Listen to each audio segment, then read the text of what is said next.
The Botanic Cottage has the most amazing history, and as many people have said, it is our oldest and newest building on the site at the same time. Oldest because it's one of our previous sites where the botanics really came to life in the 18th century. And it's our newest in the sense that it's been built here and being put to new use to engage with the local community, engage people with plants. All life depends on plants, and we want people to understand that and become more involved with plants and understand them, to cherish them, to enjoy them and to learn about them, and the cottage will really help us do that. Well, this project really has its origins in the long-lost Leithwalk Botanic Garden. The Royal Botanic Garden Edinburgh started life at Holyrood, and then it moved to where Waverley Station is today. But in the 18th century, it moved to a 5-acre site on Leithwalk. But after 60 years, the garden left. They moved to where we are today, in the present site at Inverleith, and the cottage was left behind. It was all set to be demolished, but thankfully, a community campaign saved the day, and an idea was born that they could move the cottage stone by stone across the city, and they could rebuild it here in the present site of the Royal Botanic Garden Edinburgh and make it a facility that will be of use not just for the next 10 or 20 years, but somewhere that will be useful to us for the next 250 years. It's a marvellous achievement for the garden to do this, and a lot of people are very generous in raising money to make it possible. So it's a great day. We're still learning about the cottage itself by people coming up and saying they remember it, you know, they remember it standing on Leithwalk. Most people have sad experiences in watching their houses being demolished. I've seen that house being taken to pieces and it's now being rebuilt. It's just absolutely, it's terrific. This is such an important project for the gardens in so many ways. It's not just about preserving the heritage of the Royal Botanic Garden Edinburgh, it's also about engaging with people, engaging with groups, engaging with communities, and that's what the cottage can be used for. This project means a great deal to me.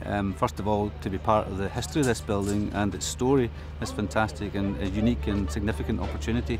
The key milestones for the project are many, but it started off with raising all the funding required to complete the construction of the project. After that was gaining planning permission, which is key. We can't put a spade in the ground really until that's all signed off. For me, it's seeing the historic heart of the cottage being built, the stone construction itself. After that, really, we're looking at the completion of the project and seeing those user groups get in there and start to use it and deliver the benefits which we really hope to see from this building.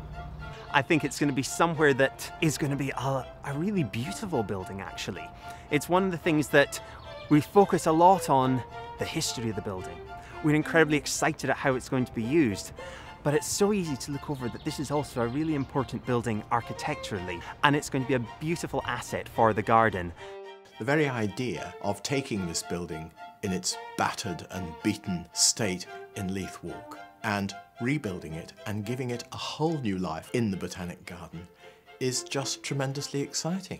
Projects like this don't come along very often, so it's nice to get an opportunity to be involved in something as unique as this. There's a genuine enthusiasm that's really apparent here from every member of the project team, and that makes a huge difference. Sometimes in these projects you find that techniques are replicated, so trying to achieve finishes using modern techniques and modern materials. But in this case, there's always been a strong emphasis from the outset to use the materials that were recovered from the original structure and to use traditional techniques. And also there's a desire to share that knowledge with local trades, apprentices and even the public. So there's quite a lot of effort being put into creating demonstrations and showing people what we're doing here. It's been a hard-working little building all its life, hasn't it, really? It didn't get much of a break, did it, really? No. Just on the pallets for 2 or 3 years.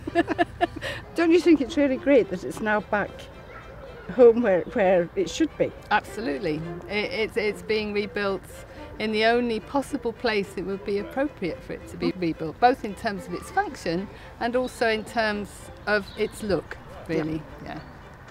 Yeah, it's a labour of love from everybody, from the designers, the fundraisers, the guys and the women who are actually doing the work on site, for the people that are going to be using it. Yes, it is a labour of love. The whole garden is a labour of love. This is a place to be loved, and the cottage is very much part of that.